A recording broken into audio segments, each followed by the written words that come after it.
سبيل الدموع سبيل مريح، تنهدى يا صاحي كي تستريح وبث الدعاء. Bismillahirrahmanirrahim. Assalamualaikum warahmatullahi wabarakatuh. Alhamdulillahilladzi ja'ala al-ilma taharatan lin-nufus wa nuran lil-basair wa hadiyan ilal jannah. Asyhadu an la ilaha illallah wahdahu la syarika lah wa asyhadu anna Muhammadan abduhu wa rasuluhu sahibul burhan. Allahumma salli wa sallim ala rasulikal karim Muhammad sallallahu alaihi wasallam wa ala alihi wa ashabihi wa man tabi'ahu bi ihsanin ila yaumiddin, summa amma ba'du. Puji dan syukur senantiasa dan tidak pernah bosan-bosannya kita panjatkan kehadirat Sang Maha Pencipta Allah Subhanahu wa taala, yang mana dengan limpahan karunia-Nya, rahmat-Nya, hidayah-Nya serta anugerah-Nya kepada kita semua, kita kembali masih diberikan kesempatan, kesehatan dan usia panjang oleh Allah untuk sama-sama dan senantiasa mengabdikan diri kita di jalannya dengan menjalankan segala perintahnya dan menjauhi semua larangannya. Salawat dan salam juga tidak pernah lupa pula kita hanturkan kepada junjungan alam Nabi besar Muhammad sallallahu alaihi wasallam, di mana beliau telah bersabda dalam sebuah hadisnya, "Man salaka tariqan yaltamisu fihi ilman sahhalallahu lahu bihi tariqan ilal jannah." Barang siapa yang meniti satu jalan untuk menuntut ilmu agama Allah, maka niscaya Allah Subhanahu wa taala mudahkan baginya jalan menuju surganya Allah. Bapak Ibu kaum muslimin dan muslimat yang dimuliakan oleh Allah, mari pada kesempatan subuh yang barokah ini sambil kembali kita niat iktikaf di rumah Allah, mari sama-sama kita kembali melanjutkan pengajian kita dengan kitab Syajaratul Ma'arif karya Sultanul Ulama Syekh Izzuddin bin Abdissalam rahimahullahu ta'ala anhu. Dan insyaallah pada kesempatan kali ini kita lihat atau kita akan membaca fasal pembahasan berikutnya, faslun fil i'radi anil munafiqin, ya, pasal membahas adanya keharusan bagi kita untuk melawan atau berpaling dari orang-orang munafik. Ya, setelah pada pertemuan yang lalu kita membahas faslun fi inkaril qalbi al-fitanu. Fasal yang kita bahas pada pertemuan yang lalu, fasal adanya keharusan qalbu kita itu untuk mengingkari berbagai macam fitnah, ya, yang terjadi di masa kita, ya, di masa kita hidup. Ya, kita harus menghindar, menjauh ya dari namanya fitnah. Bahkan Rasulullah melarang kita terlibat dalam fitnah itu atau terpapar dalam fitnah itu. Fitnah dalam makna yang luas, ya, bukan fitnah yang diterjemahkan ke dalam bahasa Indonesia itu bermakna buhtan, tuduhan, ya. Kalau fitnah dalam bahasa Indonesia itu tuduhan maknanya. Nah, tuduhan itu dalam bahasa Arab atau diistilahkan oleh Rasulullah dalam hadis atau oleh Allah dalam Al-Quran dengan istilah buhtan, ya. Wa qaulihim ala Maryam buhtanan azima. Dulu Bani Israel itu menuduh Maryam berzina sehingga dia hamil meskipun belum pernah menikah. Nah, mereka tuduhan-tuduhan itu Allah ceritakan ulang di dalam Al-Quran dengan sebutan wa qaulihim ala Maryam buhtanan azima. jadi menuduh orang lain, yang dalam bahasa kita jadi menfitnah orang lain. Padahal fitnah dalam bahasa agama itu luas sekali maknanya. Instabilitas, ya, ketidakstabilan, baik dalam hal sosial, baik dalam hal politik, baik dalam hal keamanan maupun juga dalam ekonomi, sehingga membuat kegaduhan di tengah masyarakat, itu namanya fitnah. Nah, Bapak Ibu, ini penting sekali kita duduk letakkan kembali, karena banyak orang kita itu dengan berdalih ingin amar ma'ruf nahi mungkar, kadang-kadang terjebak dia ke dalam fitnah itu. Nah, kadang-kadang oke lah kalau kita mengkritik, ya, kebijakan pemerintah, tapi kalau kita sudah omongin orangnya, itu sudah jadi riba. Ya, kalau kita membicarakan kebijakannya masih batas yang diperbenarkan, tapi kalau sudah ngomongin orangnya, sudah masuk kita ke fitnah itu, ya.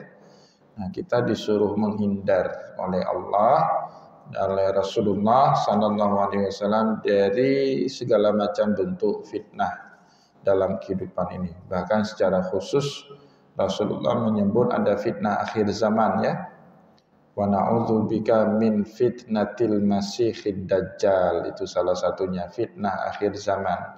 Makin kemari, ya, yang namanya dunia ini makin tidak stabil, itu sudah menjadi satu keniscayaan, ya, di dalam sunnatullah dalam kita menjalani kehidupan ini. Nah, Bapak Ibu kaum muslimin yang dimuliakan oleh Allah, pada kesempatan subuh kali ini kita akan membahas faslun fil i'radi anil munafiqin. Pasal dianjurkan kita oleh Rasulullah untuk menjauh dari kaum munafik. Nah, kaum munafik ini, kata-kata munafik itu juga jangan kita terjemahkan dengan apa yang kita pahami dalam pergaulan sehari-hari. Bapak Ibu, biasanya dalam pergaulan sehari-hari kita menyebut teman kita munafik itu kalau omongannya tidak sesuai dengan perbuatannya, ya kan? Ya, kita sebut dia, misalnya ada tokoh politik, dia janji-janji manis, ternyata setelah dapat jabatan yang diinginkan, janji-janjinya tidak pernah ditepati. Kita akan menyebut dia dengan sebutan munafik kamu. Ya, atau ada orang yang berkata selalu perkataannya beda dengan perbuatannya, kita bilang orang itu munafik. Padahal munafik yang dimaksud baik dalam Al-Quran, misalnya, ya, kata Allah dalam Al-Quran itu innal munafiqina yukhadi'unallaha wa huwa khadi'uhum. Sesungguhnya orang-orang munafik itu penipu Allah, Allah pun akan menipu mereka. Wa idza qamu inas salati qamu kusana. Kalau mereka mengerjakan sholat, sholatnya dikerjakan ogah-ogahan, malas-malasan.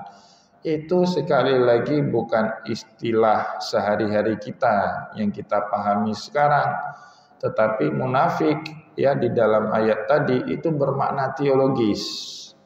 Ya, orang munafik yang izharul imanihim, menampakkan iman mereka di hadapan orang banyak, tetapi sebaliknya kitmanu kufrihim, mereka menyembunyikan rapat-rapat kekufuran mereka. Nah, itu istilah teologis, Bapak Ibu.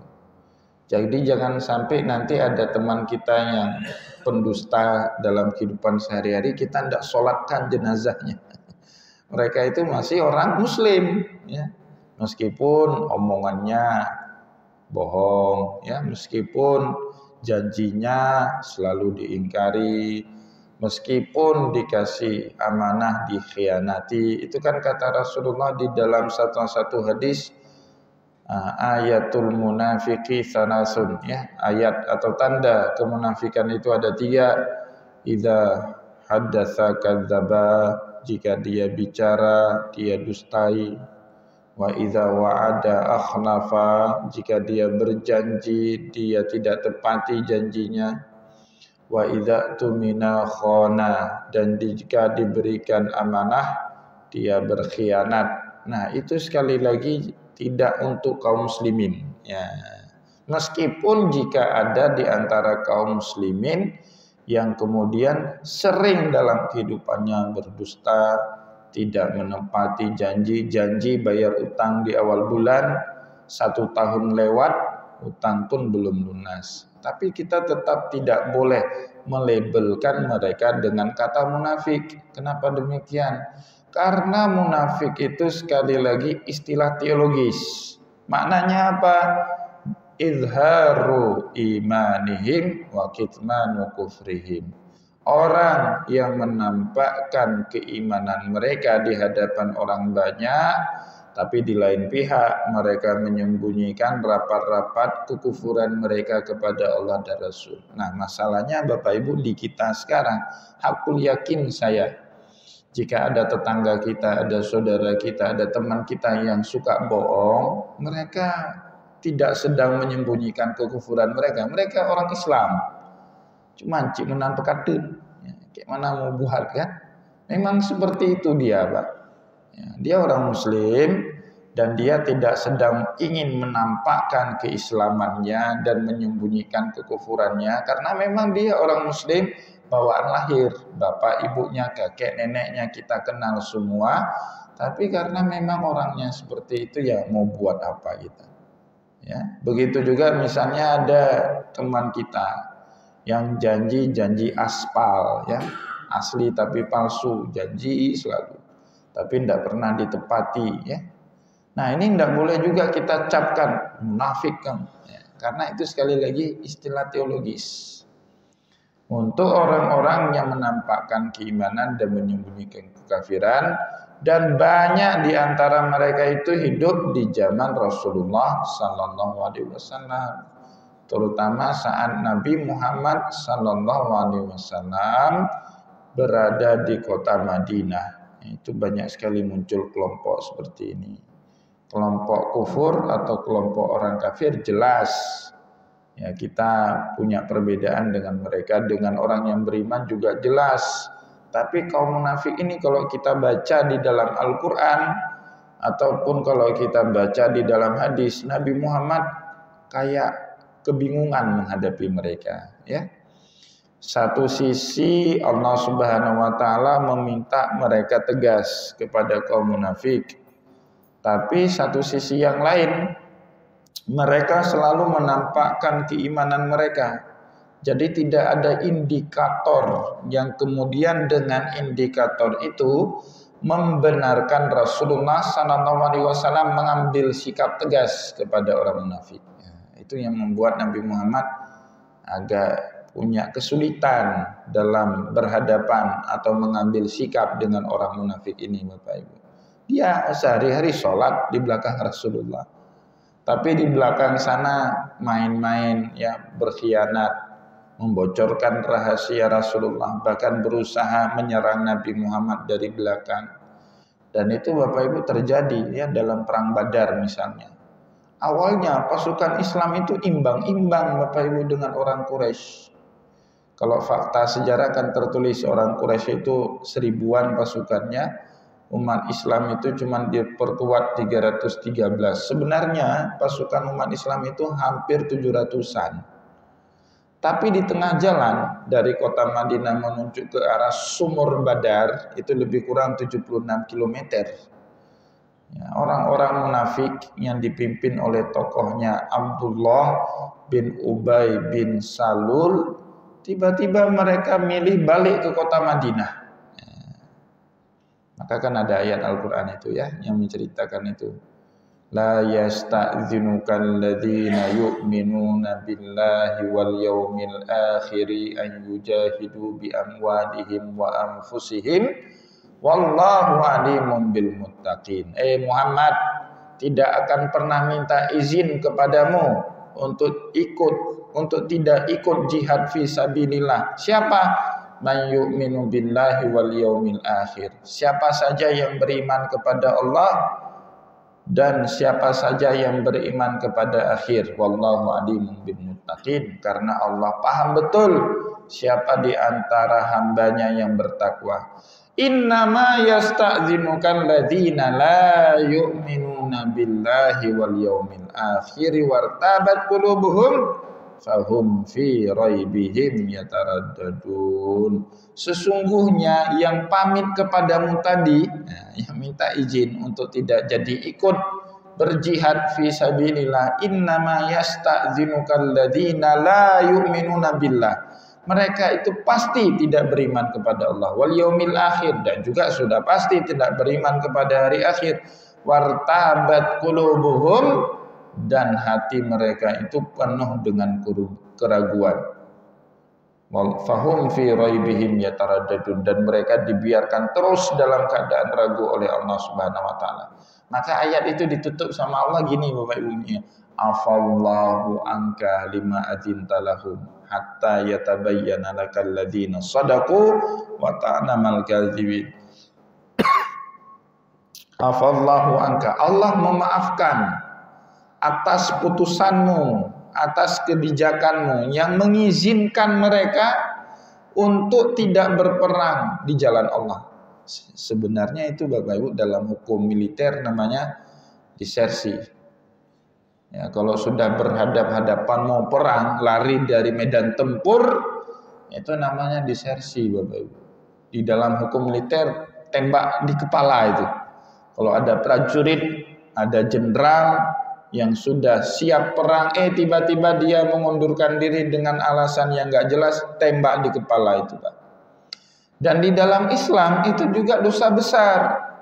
Dalam hadis Nabi Muhammad sallallahu alaihi wasallam menyebut ijtanibu alaikum sab'al mubiqat.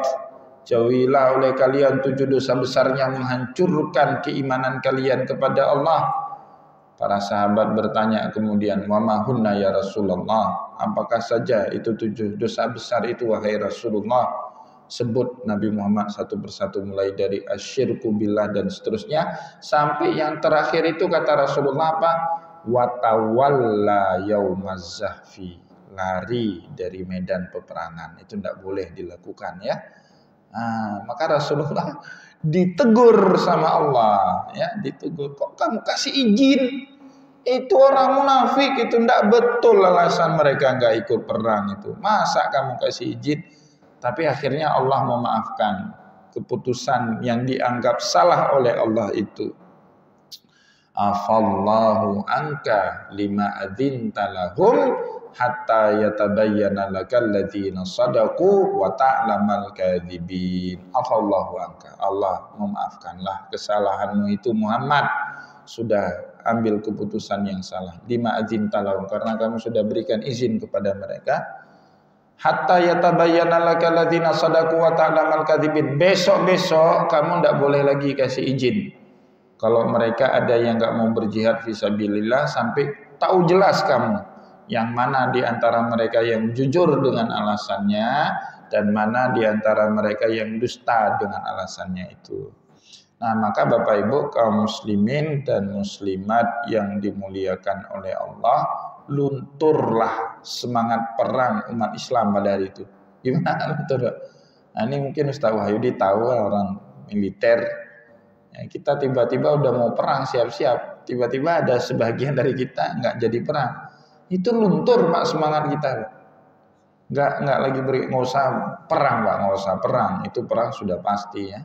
Bapak Ibu mau janji kemana misalnya, ngantar darah baru misalnya, atau ngantar linto baru keluar daerah, mau ngantar linto baru ke Lamno misalnya, ya janjian sama teman-teman, sudah janjian, ada 2 atau 3 mobil, tiba-tiba Bapak Ibu 2 mobil teman kita itu tidak jadi berangkat, di hari H pula dia bilang, "Hai lu nana jedun jauh, Jawa dong." Itu Pak, mau jujur apa enggak, sampai batas tertentu luntur semangat kita pergi ke lawan itu. Alah, nama nggak tagay ngomongnya janjian aja deh kan gitu. Luntur Pak semangat kita. Itu baru pergi ke acara nikahan ya, apalagi kalau itu perang. Nah, maka Rasulullah SAW dikritik sama Allah karena salah memberikan keputusan ya kepada orang-orang munafik. Tapi ya tadi, kita juga tidak bisa salahkan total Nabi Muhammad, karena Nabi Muhammad tak punya indikator yang pasti ya terhadap kemunafikan mereka itu. Mereka waktu kasih alasan itu masuk ke akalnya Nabi Muhammad. Ya kan, kita tidak dibebankan oleh Allah untuk mengetahui yang tersembunyi dalam kalbu seseorang. Asal orang itu menampakkan kebaikan kepada kita, disuruh kita oleh Rasulullah, nahnu nahkumu bizzawahiri wallahu yatawalla bisarair. Kita diperintahkan oleh Allah untuk menghakimi seseorang dengan apa yang nampak pada kita. Ya, misalnya Pak Haji Najib ini baik sekali sama saya, ya, maka saya harus bermuamalah baik dengan beliau. Meskipun misalnya ini contoh, beliau sebenarnya dalam hatinya marah sekali sama saya, tapi itu tidak boleh jadi pegangan saya, karena nggak saya ketahui. Itu hanya urusan beliau dengan Allah. Nah, masalahnya Allah mengetahui dalam kalbu manusia, sedangkan kita manusia sesama kita tidak saling mengetahui apa yang dipikirkan oleh kalbu kita. Nah, ini kesulitan-kesulitan ya yang dihadapi oleh Allah, oleh Rasulullah Sallallahu Alaihi Wasallamnya dalam berhadapan dengan orang-orang munafik. Nah, maka kemudian Allah meminta Nabi Muhammad berulang kali bersikap tegas kepada orang munafik. Salah satunya di sini Sultanul Ulama Syekh Izzuddin bin Abi Salam mengutipkan kepada kita surat At-Taubah ayat 95. Allah Ta'ala fa'aridu anhum innahum rijsun wa ma'wahum jahannam jazaa'an bima kanu yaksibun. Ini ayat panjang sebenarnya ya. Sayahlifuna billahi idzan qalabtum ilaihim litu'ridu anhum fa'aridu anhum innahum rijsun wa ma'wahum jahannam jazaa'an bima kanu yaksibun. Sayahlifuna billah, orang munafik itu tidak sungkan-sungkan bersumpah atas nama Allah. Sayahlifuna billahi idzan qalabtum ilaihim litu'ridu anhum. Kalau mereka nggak mau berperang di jalan Allah, berbalik ya dari menuju ke Badar, akhirnya memutuskan untuk tidak lanjut perang, balik ke kota Madinah, itu alasannya demi juga membela agama Allah, takut kalau kota Madinah itu diserang dari belakang oleh orang Quraisy. Alasannya mereka bersumpah lagi dengan nama Allah, sayahlifuna billah. Maka Bapak Ibu, kata Allah bukan kata saya ya di dalam Al-Quran. Ciri-ciri orang pendusta itu apa? Ciri-ciri pendusta itu tahu Bapak Ibu? Senang obral sumpah atas nama Allah.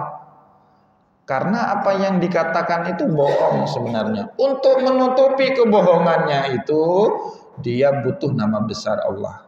Tapi kalau orang jujur Pak, yang dia bilang itu suatu kebenaran, dia nggak usah bawa-bawa nama Allah. Silakan orang mau nerima atau mau nolak silakan, karena dia sudah jujur semenjak dari pikirannya itu sudah jujur, apalagi perkataannya. Ya, dan Allah itu katakan dalam Al-Quran, wa minan nasi man yu'jibuka qauluhu fil hayatid dunya wa yushidullaha ala ma fi qalbihi wa huwa aladul khisab. Banyak sekali di antara manusia man yu'jibuka qauluhu fil hayatid dunya, yang bicaranya mereka, yang ceramahnya mereka, yang dagangannya mereka itu membuat kita takjub. Kalau sudah ngomong mereka itu, wah, sangat tidak. Wa yushidullaha ala ma fi qalbih, bahkan mereka tidak sungkan-sungkan pakai nama Allah. Demi Allah, apa yang saya utarakan ini jujur dari hati yang paling bersih itu kan. Wa huwa aladul khisam, tapi kata Allah itulah musuh Allah yang paling nyata. Ya, pembohong itu seperti itu. Saya beberapa kali diminta jadi saksi waktu ada travel umrah penipuan itu Pak. Sudah ada beberapa orang tersangka ya. Ternyata waktu kita lihat profiling orangnya itu, Masya Allah, kalau omongannya manis sekali, Bapak Ibu pasti tertipu. Kalau ada anak perempuan Bapak Ibu, pasti kasih ke beliau-beliau itu anak perempuannya. Manis sekali untuk meyakinkan meyakinkan jamaah. supaya dia jamaahnya mau umrah ke dia itu wah manis sekali. Bukan hanya bapak ibu pergi umrah, bahkan saya yakin ya kalau kita punya anak gadis, anak-anak gadis kita mau kita jadikan istri ketiga, istri keempat dari mereka. Manis sekali Pak. Tapi orang seperti itu tidak bisa dipercaya ya. Maka hati-hati bapak ibu kalau sudah pakai nama Allah ya. Sekarang mudah sekali itu sebenarnya sudah diprediksi, sudah terprediksi ya. Misalnya Sayyid Muhammad Iqbal, pemikir Islam dari Pakistan itu sudah memprediksi setiap kali Bapak Ibu satu daerah mengambil keputusan untuk menerapkan ajaran agama Allah yang namanya syariat Islam itu dia multi interpretasi. Sehingga mudah sekali orang menutup kelemahan diri dengan berdalih menjalankan syariat Islam. Itu kelemahan yang sudah diprediksi oleh para pemikir Islam itu semenjak 40 bahkan 50 tahun yang lalu. Contoh gini, apa yang saya pikirkan tentang syariat Islam belum tentu sama dengan Bapak Ibu pikirkan, ya kan? Bagi saya misalnya, ini contoh Bapak Ibu ya, kalau ada perempuan ya sudah pakai jilbab, sudah pakai bajunya panjang lagi sampai ke lutut, tapi pakai celana. Menurut saya itu sudah menjalankan syariat Islam, ya, sudah menutup aurat. Tapi kalau kita tanya ke tengku pesantren, golong, digunting kan celana. Nah, kalau perempuan masuk ke Masjid Raya Baitur Rahman pakai celana, walaupun celananya kulot kan digunting juga, nggak dikasih Pak, harus pakai rok kan gitu. Nah ini maknanya apa? Pemahaman syariat Islam itu tidak standar. Masing-masing kita itu punya pemahaman sendiri. Menurut DSN, Dewan Syariah Nasional, ya, itu yang namanya bank syariah itu sudah sangat syariah. Sudah syariah Pak katanya. Tapi menurut sebagian kita, dia lebih lintah darat dari bank konvensional. Gitu kan. Ini Pak Haji Najib orang bank, tahu dia. Ya, lebih lintah darat daripada bank konvensional, ya kan? Beda-beda Pak, nggak bisa distandarkan itu kelemahan yang namanya syariat Islam. Kita itu punya pikiran sendiri. Menurut orang desa ini udah produk syariah, sudah sangat Islam, ya. Tapi menurut kita sanggolong. Nah, jadi beda-beda terus ya, itu yang namanya. Nah sekarang Pak, banyak orang, banyak pemimpin untuk menutupi kelemahan dia sebenarnya nggak bisa memimpin. Tapi untuk menutupi kelemahan dia bawa-bawa nama Allah, dia bawa-bawa syariat Allah. Saya akan tegakkan sholat subuh berjamaah. Anak perle yang gekene pemimpin. Ya, dia suruh buat mensejahterakan rakyatnya. Dia buat fasilitas publik yang sudah rusak. Kalau ada utang pemerintah kepada pengusahanya dilunasi semua itu. Jangan karena kita tidak sanggup buat itu. Ya, akhirnya kita tutupi kelemahan kita itu dengan menggerakkan jamaah ke masjid. Itu urusan BKM masjid. Ya, nggak usah jadi pemimpin lah kalau seperti itu. Nah, itu urusan BKM masjid. Ya. Tugas pemimpin itu menyelesaikan apa fasilitas publiknya rusak, jalan rusak, itu tugas dia. Karena rakyat sudah bayar pajak. Mobil telan sehari aja kita kena denda bayar pajak Pak. Nah, uangnya kemana itu? Dipertanggungjawabkan. Kok nggak ada uang? Kalau ada uang ya segera diperbaiki jalan. Oh masyarakat nggak ada air, PDAM-nya kering, wajib diselesaikan cepat. Nggak usah urus yang gitu-gituan. Masa seorang pemimpin ngurusnya sholat subuh berjamaah, ya kan? Nah, tertutupi akhirnya kelemahannya dengan itu. Hebat sekali Bapak itu mau bersalat berjamaah. Itu jangan itu ya, seperti itu. Kasihanlah masyarakat kita dibodoh-bodohin terus dengan dalih sholat berjamaah. Kemudian dia bisa mengabaikan pekerjaan-pekerjaan yang seharusnya menjadi tugas utama seorang pemimpin ya. Nah, itu tidak boleh. Nah, maka Bapak Ibu kaum muslimin dan muslimat, kembali kepada bahasan kita tadi. Nah, jadi orang-orang munafik dulu di zaman Rasulullah SAW, mereka menggunakan berbagai cara ya untuk menutupi kekufuran mereka, menampakkan keimanan mereka, menampakkan keimanannya kepada Rasulullah dan menutupi kekufuran mereka kepada Rasulullah SAW. Bingung Nabi Muhammad. Nabi Muhammad bingung betul itu dalam menghadapi kaum munafik itu. Sampai-sampai dalam surat At-Taubah itu diceritakan Bapak Ibu, saat salah satu tokoh munafik meninggal dunia. Namanya tadi ya, Abdullah bin Ubay bin Salul itu meninggal dunia. Dan dia tokoh. Memang tokoh tapi tidak beriman, itu aja. Nah maka pada saat dia meninggal dunia, Rasulullah memutuskan, saya akan pergi melayat ke rumah duka. Buat apa? Tanya para sahabat. Ya setidaknya saya akan mendoakannya kepada Allah. Kalau dia punya dosa, dosanya diampuni sama Allah. Umar bin Khattab radhiyallahu anhu keberatan itu.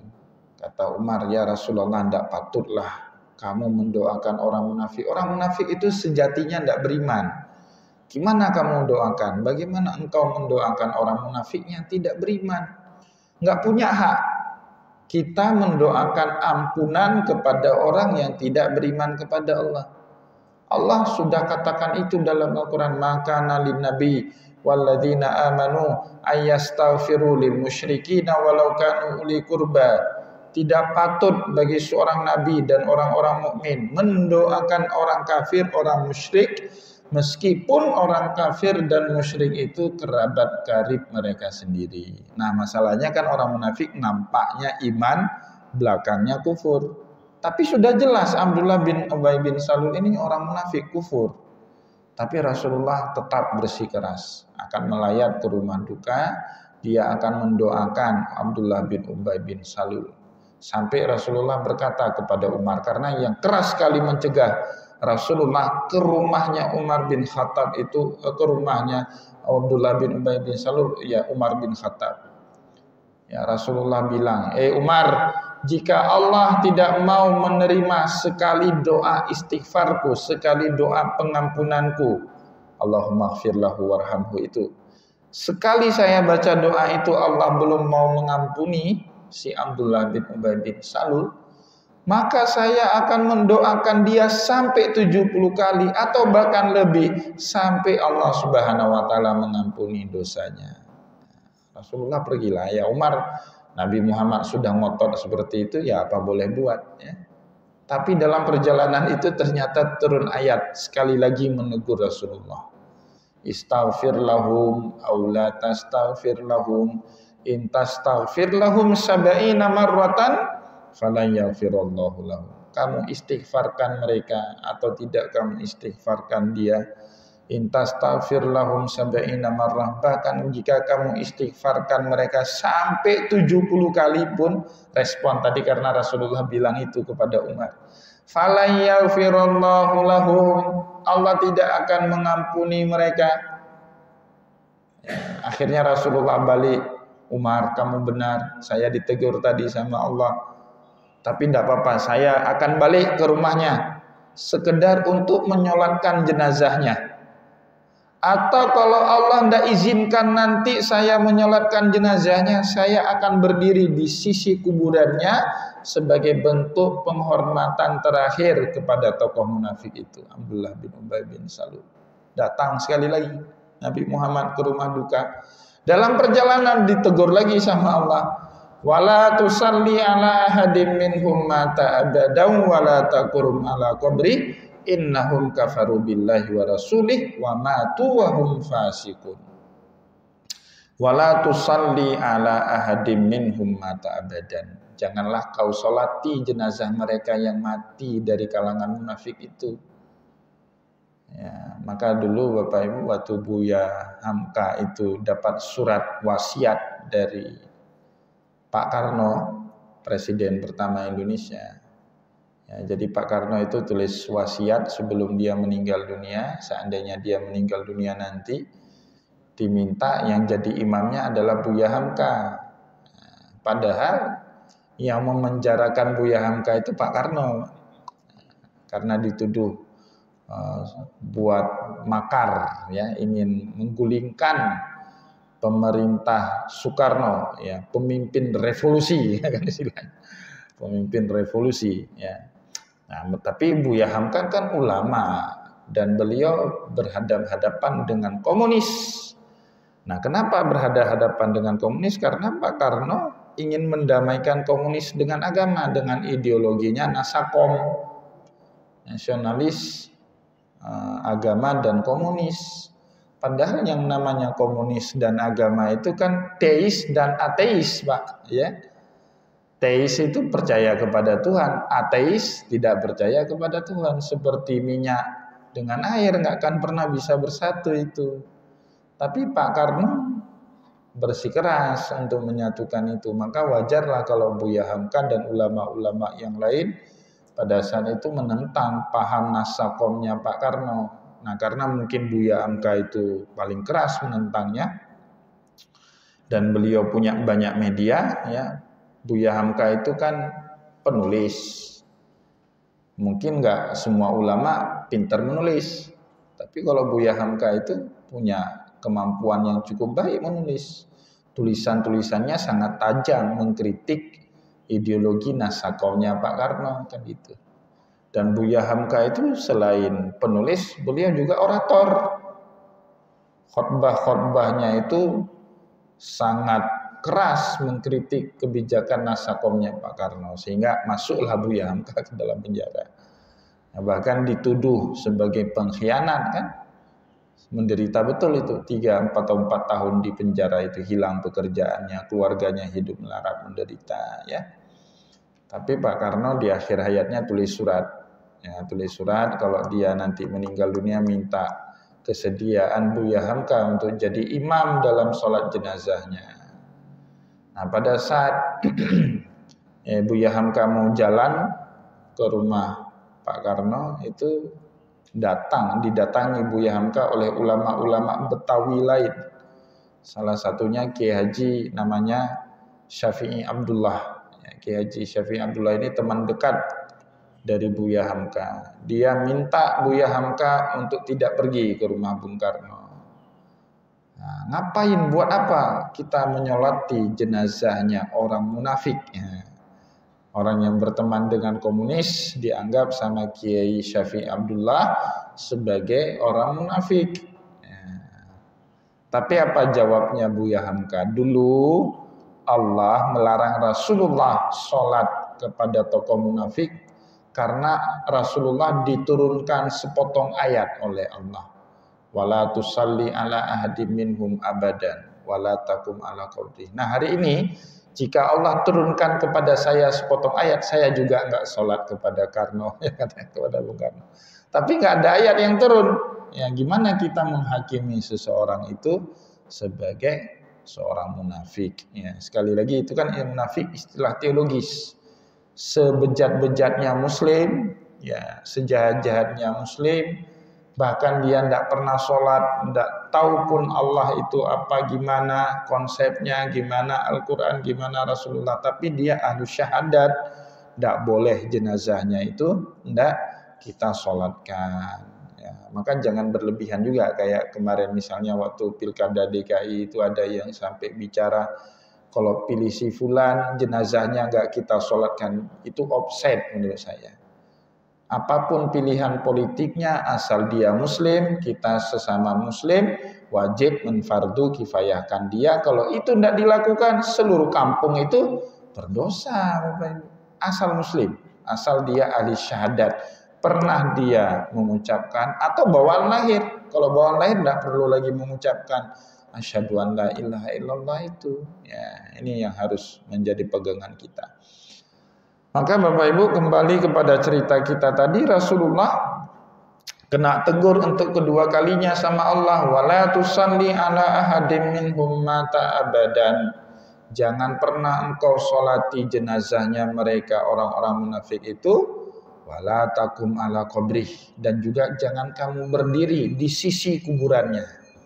Nah, maka Bapak Ibu dalam hukum fikih, waktu kita mengantarkan jenazah sampai liang lahat, jangan duduk dulu sebelum mayit selesai dikuburkan.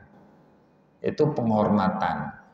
Nabi Muhammad kalau ada sahabatnya meninggal dunia berdiri tegak di sisi kuburan, berdiri, dan semua pelayat tidak berani duduk. Kalau Rasulullah belum duduk, nggak berani Pak. Begitu karismatiknya Rasulullah berdiri. Untuk apa? Menghormati terakhir, penghormatan terakhir kita kepada mayit. Kan kita disuruh ngantar jenazah itu bukan hanya sampai kita sholatkan ya, tapi kalau kita bisa ya sampai ke kuburannya, berdiri. Ya, kapan boleh duduk? Ketika tanah sudah menutup rapat kuburan itu selesai, baru kita diizinkan duduk di situ. Tapi di Aceh, Pak, belum apa-apakah gerling dika juga ini. Bikin ya piknik. Ada etikanya itu Pak ya. Berziarah kuburan itu, mengantar jenazah, itu ada etikanya. Ya, mengantar ditandu ya, atau pakai kendaraan, itu tidak boleh kita susul kendaraan itu ya. Jadi para pentakziah, para pelayat itu jalan di belakang mayat, itu etika itu namanya. Nah, sekarang orang makin tidak beretika itu membelakangi mayat. Nah, itu tidak ada etika ya. Bahkan kalau dia itu sebenarnya ajaran tasawuf. Di dalam fikih tidak ada ketentuan itu, tapi dalam tasawuf ada. Dipayungi, dinesu dipayungi enggak Pak? Mayat, dipayungi. Kerendahnya di bagian kepala. Karena ya di dalam hadis, ya nanti di dalam Sahih Bukhari itu ada Bapak Ibu bab takbirur ru'yah. Bab takbirur ru'yah. Takbirur ru'yah itu mentakbir atau menafsirkan mimpi. Nah, di dalam bab itu banyak sekali ya. Misalnya di situ diceritakan Rasulullah pernah bermimpi minum susu dalam Sahih Bukhari. Setelah minum susu, susunya itu masih ada sisa dalam gelas itu diberikan kepada Umar. Maka sahabat bertanya, "Wama ta'wiluka ya Rasulullah? Bagaimana Anda menakwilkan mimpi Anda itu? Anda minum susu." Jadi Rasulullah menceritakan mimpinya kepada para sahabat. Salah satunya beliau minum susu. Di satu gelas susunya masih sisa, sisanya itu diberikan kepada Umar. Fama ta'wiluka ya Rasulullah? Apa takwilmu kepada mimpi itu? Al-ilmu kata Rasulullah. Ilmu, maknanya apa? Rasulullah memberikan ilmu kepada Umar bin Khattab dan itu disimbolkan melalui susu yang tidak habis diminum. Nah, maka dalam ilmu tasawuf diambil jadi pelajaran Pak. Salawat itu mau dapat ilmu dari Rasulullah, banyak-banyak bersalawat. Kenapa demikian? Seperti gelas, Pak. Rasulullah itu seperti gelas yang dalam gelas itu ada susu. Susunya udah penuh. Tapi kita mau dapat bagian dari susu ini, tapi kita berada di luar gelas, tidak di dalam gelas. Bagaimana caranya, Pak? Tambahkan, tuangkan susu kan gitu. Ini susu sudah segini, belum luber, belum tumpah. Kita di samping gelas ini, gimana caranya kita mendapatkan susu ini? Tuangkan susu lagi. Nah, susu itu apa simboliknya? Salawat kepada Rasulullah Sallallahu Alaihi Wasallam. Salawat. Tumpah akhirnya susunya. Maka kita yang di dekat dengan Nabi ini juga kecipratan susu dari salawat Rasulullah Sallallahu Alaihi Wasallam. Ya gitu itu caranya. Mimpi lihat benda-benda langit. Itu tanda kita tidak lama lagi akan jadi orang hebat. Lihat matahari, lihat bintang dalam mimpinya, ya.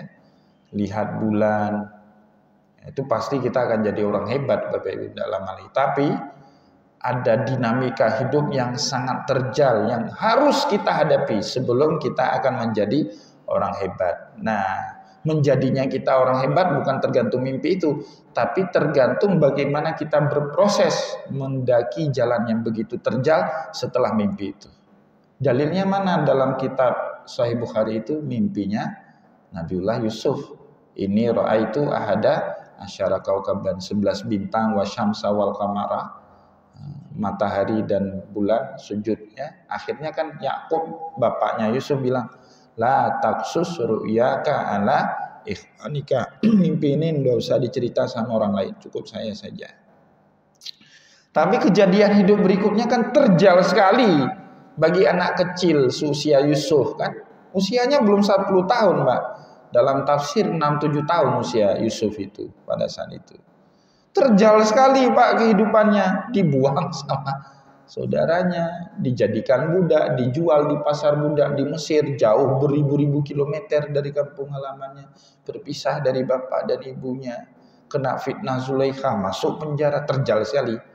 Ya, maka saya nggak mau mimpi lihat matahari, nggak sanggup menjalani kehidupan terjal seperti Yusuf, berat itu Pak. Tapi kalau sudah dapat mimpi itu ya apa boleh buat. Ada anugerah yang diberikan sama Allah, tapi sebelum sampai anugerah itu ada fase keterjalan hidup yang harus kita lewati. Itu takwilnya seperti itu ya.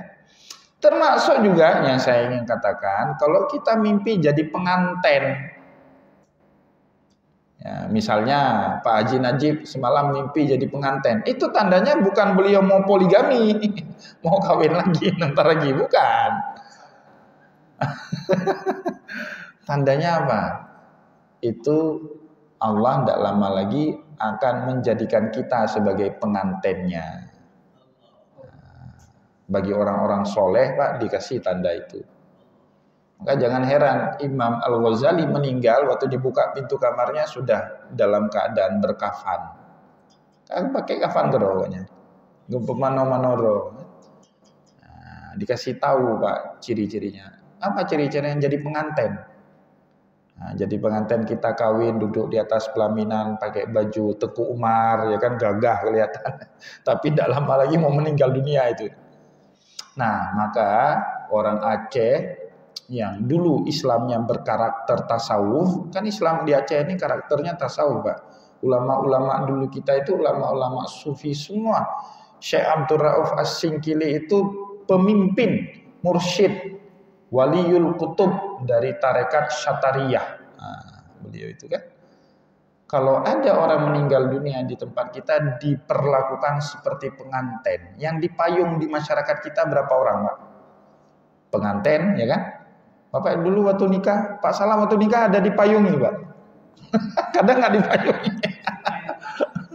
Kan biasanya waktu antalin itu kan dipayungi Pak ya. Ustaz Wahyudi dipayungi. Kalau enggak saya ulangi nanti. Dipayungi kita.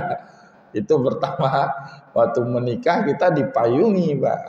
Dipayungi. Yang kedua waktu kita meninggal dunia dipayungi jadi pengantin, dianggap orang ini orang soleh meskipun dulu waktu hidup tidak pernah sholat ya, tapi dianggaplah jadi pengantinnya Allah, dimandikan dia, dirias dia ya, dikafani dia, dihantar rame-rame kayak pengantin dihantar Pak, dia yang paling depan kan. Kalau bapak ibu di depannya pengantin itu nggak hormat sama pengantin, dia raja hari itu. Lintu baru, darah baru, raja dan ratu sehari hari itu ya. Maka dia yang di depan. Ngantar jenazah juga seperti itu. Dia di depan. Tak boleh kita membelakangi mayit. Nah, kita semua di belakang dia. Kita di depan. Kita antar dia untuk terakhir kali. Nah itu Bapak Ibu ya. Jadi etika-etika itu itu harus kita tahu, harus kita miliki sehingga bisa kita praktikkan dalam kehidupan kita. Semoga apa yang kita sampaikan pada hari ini bermanfaat kepada kita semua. Saya mohon maaf jika ada yang tidak berkenan. Wallahu muwaffiq ila aqwamit thoriq wa nasrun minallah fatun karib. Wassalamualaikum warahmatullahi wabarakatuh.